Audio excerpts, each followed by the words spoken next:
Hey everyone, welcome back to the show. Today we're taking a little break from our usual English learning tips to talk about something incredibly important for all of us, no matter where we are in our journey. It's about finding yourself in a noisy world. It's a topic that David and I have both been thinking about a lot. Absolutely, Clara. I was just thinking the other day about how many things are constantly fighting for our attention. Our phones, social media, work emails, even just the constant stream of news. It feels like we're always looking outside ourselves, right? It does, and it's exhausting. We get so caught up in what others are doing, what they expect of us, and we completely lose track of our own needs and goals. We compare our lives to the filtered versions we see online. I remember a few years ago, I was spending so much time scrolling through Instagram, looking at what other people were achieving, and I felt like I was falling behind. It was a really tough period. Yeah, that feeling of falling behind is so common. It's like we're in a race we didn't even sign up for. My moment came when I realized I was saying yes to every single request from friends and family, even when I was completely overwhelmed. I was so worried about disappointing people that I was constantly disappointing myself. That's a powerful point. The first step, really, is to acknowledge that this is a problem. It's okay to admit that you feel scattered and that your focus is all over the place. That's the beginning of the journey back to yourself.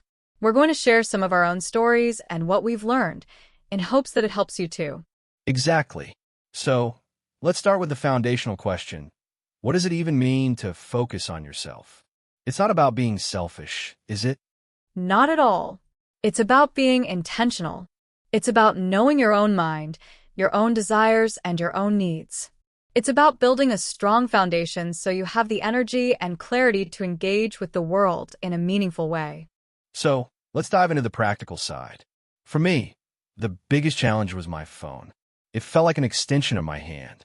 I had notifications for everything: email, social media, news alerts, all of it. I can relate to that completely. My first real step was what I called digital detox. I didn't go completely offline, but I started small. I turned off all non-essential notifications. This was huge. That little red dot or the constant buzz for a new message was a constant pull away from whatever I was doing. That's a great tip. And it's not just about notifications. It's also about the way we use our phones. I used to pick up my phone every time I had a spare moment, waiting for coffee, in the elevator, even just sitting on the couch. I started a new rule: no phone in the bedroom. It sounds simple, but it made a massive difference to my sleep and my mental space. I love that. For me, it was creating designated phone-free zones and times. For example, during dinner, the phone is in another room. When I'm talking to a friend, it's put away. It forces you to be present. I also deleted apps that I knew were time sinks. Facebook and Instagram were the first to go. I realized I could access them on my computer if I really needed to, but the friction of doing so made me use them far less. Yeah, it's about creating that friction. It's not about perfection, but about making it slightly harder to get lost in the digital world. A funny thing happened when I did this. I started noticing things around me. I noticed the architecture on my commute, or I'd actually talk to the barista. My mind felt less full of noise. It's like you're creating space. Disconnecting is about giving your mind room to breathe and wander without constant external input. This simple act of putting the phone down can be the most powerful step you take in focusing on yourself. Once you start to disconnect from the external noise, a new question comes up. What do I actually want? It can be a little scary at first. It absolutely can. I remember feeling a bit lost. I was so used to reacting to life that I hadn't taken the time to actually decide what I was pursuing. I started a simple journaling practice. Nothing fancy, just 5 minutes a day.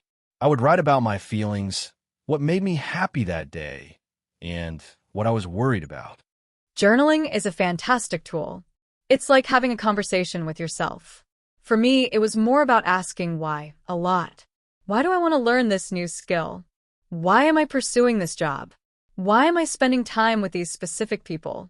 It helped me differentiate between what I truly wanted and what I thought I should want. That's the key right there. The shoulds can be so powerful. We feel like we should be successful in a certain way, or we should have a certain kind of life. It's hard to let go of those expectations. I had to learn to ask myself, does this feel authentic to me? And it's not just about big life decisions. It's about small things, too. Why am I choosing to watch this TV show tonight? Is it because I genuinely want to relax, or is it just a habit to fill the silence? Understanding the why behind your actions is a massive part of self-focus. It helps you align your life with your values. It's about creating a compass. When you know your why, every decision becomes a little bit easier. It's like, does this action move me closer to or further away from my why? It's a simple filter that helps you stay on your own path. We talked about saying yes too much. That's a huge part of losing focus on yourself. It's the inability to set boundaries. It is. And it's a difficult skill to learn. I used to think saying no was rude or selfish. I'd make up elaborate excuses. But I realized that a simple, kind, but firm no is often the most respectful thing you can do for both yourself and the other person. Exactly. Saying no to a new project at work when you're already overloaded is saying yes to your own well-being and your current responsibilities. It's not about being unhelpful. It's about being responsible. I started using a simple phrase, I'd love to help, but I'm completely booked at the moment. Let's connect another time. It works wonders. That's a great phrase. I also found it helpful to be honest, but without over-explaining. For example, if a friend asks you to go out and you're feeling tired and just need a quiet night, you can simply say, "Thanks so much for the invite, but I need to have a quiet night in to recharge. Maybe next time." People who truly care about you will understand. The fear of disappointing others is often stronger than the reality of the situation. Most people are busy, too, and they understand that others have their own lives and their own needs. Setting boundaries is an act of self-respect. It teaches others how to treat you and shows yourself that your needs matter. It's a practice, not a one-time decision. You'll have to practice saying no and setting boundaries repeatedly, but each time it gets a little easier and you feel a little more in control of your own life. So, we've talked about the big stuff: disconnecting, finding your purpose, and setting boundaries. But it's the small, daily habits that really build a life of self-focus. Totally. I'm a big believer in micro habits. For me, it was starting a simple 5-minute meditation practice. I started with an app, just a guided meditation, and I would do it first thing in the morning. It helped me start the day centered and grounded. I did something similar, but with movement. I started doing 10 minutes of stretching every morning. It was a time to check in with my body, notice how I was feeling, and just be present with my own physical sensations. It was a form of active meditation for me. It wasn't about a big workout. It was about connecting with myself. And it doesn't have to be a big, formal thing. It could be making your bed every morning or reading a few pages of a book before bed instead of scrolling. These small, deliberate actions show yourself that you matter. You are investing in your own well-being. Another small habit I adopted was scheduling me time. I literally put it in my calendar. It could be for 30 minutes or an hour. It wasn't about doing anything productive. It was just time to do something I enjoyed, like listening to music, sitting outside, or just daydreaming. That's genius. We schedule everything else in our lives, meetings, appointments, chores, but we rarely schedule time for ourselves.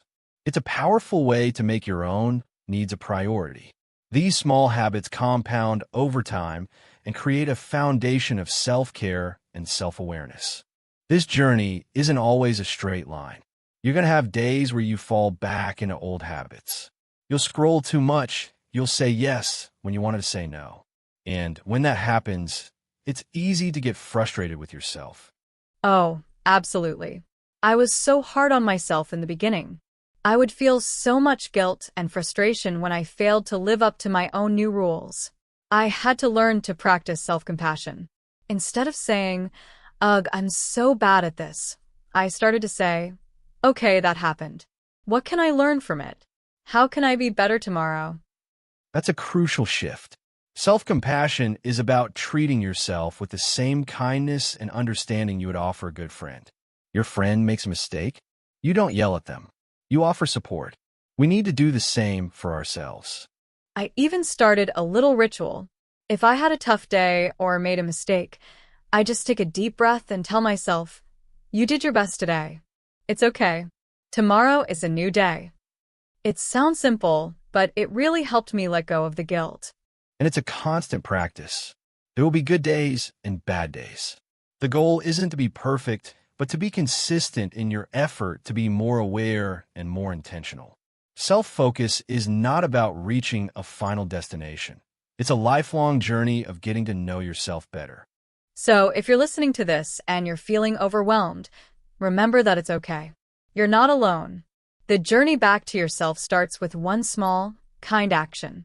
Be gentle with yourself. So, to wrap things up, we've talked about a lot today. Disconnecting from the digital noise, understanding your why, setting boundaries, building small habits, and practicing self-compassion. This is a framework, not a rigid set of rules. Right? It's a journey of discovery. The most important thing is to start. Start small. Pick one thing from this episode and try it for a week. Maybe it's putting your phone away during dinner, or maybe it's writing down one thing you're grateful for each day. The goal is to build a life that feels authentic to you, a life where you are the protagonist, not a supporting character in someone else's story.